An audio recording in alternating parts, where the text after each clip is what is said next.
Nel, ano ba itong uplift assistance at anong partikular na tulong ang ibibigay ng pamahalaan? Yes, June, ng uplift assistance ay base sa Executive Order number 110 o declaring a state of national energy emergency and authorizing the Unified Package for Livelihoods, Industry, Food and Transport o uplift.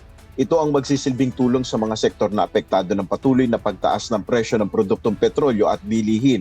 Sa anunsyo ni Pangulong Ferdinand Marcos Jr., ipapatupad ang mas pinalawak na tulong sa ilalim ng uplift assistance. Makikinabang dito ang mga mahihirap na pamilya o mga nakalista sa Pantawid Pamilyang Pilipino Program o 4Ps. Ngayong araw, pinalawak pa natin ang suportang ito sa pamamagitan ng uplift assistance. Sa ilalim ng programang ito, mabibigyan ng agarang tulong ang 7,5 milyong kabahayan o 37,500 na milyong Pilipino sa buong bansa. Pangungunahan ang programang ito ng DSWD, kasama ang iba pang mga ahensya ng pamahalaan. Makakatanggap ng isang beses na karagdagan tulong na hanggang 2,000 piso ang 3,5 milyong benepisyaryo ng Pantawid Pamilyang Pilipino Program o 4Ps at yung Walang Gutom Program.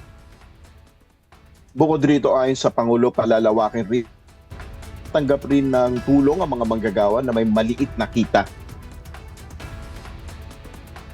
Gayun din ang 1,5 milyong manggagawa at kanilang mga pamilya na may mababang kita na nakampirma sa talaan ng Social Security System. Sila ay makakatanggap ng 2,000 piso kada buwan simula ngayong Hulyo hanggang sa Disyembre.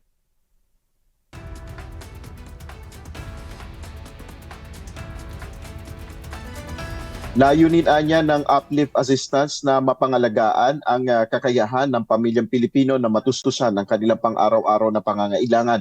Tiniyak rin ng Pangulo na may pagkakalooban tulong na mabilis at maayos at mas maginhawa sa mga Pilipino sa pamamagitan ng digital na pamamaraan. Yan muna ang ating update. Balik sa iyo, Jun. Oo, Nel, medyo naputol ka lang kanina doon sa bahagi nung parang doon sa mga manggagawa na nasa SSS nga, na nakatala sa SSS. Parang doon ba sa punto na yon yung nabibigyan noon, katulad nung nangyari noong pandemic, nakatanggap ng 8,000 piso yung mga nagtatrabaho na nasa SSS, membro ng SSS. Meron bang pagkakataon naman na matulungan din sila? Kasi parang yun ang idinadaing ng marami eh. Base doon sa naging pahayag ng Pangulo, 1.5 million ito na workers na may mababang sahod. Ngayon, yun ang dapat nating linawin din sa DSWD, kung ano yung threshold, kung magkano yung dapat na, o kung anong klaseng manggagawa ito na makakatanggap ng tulong na nakalista sa Social Security System.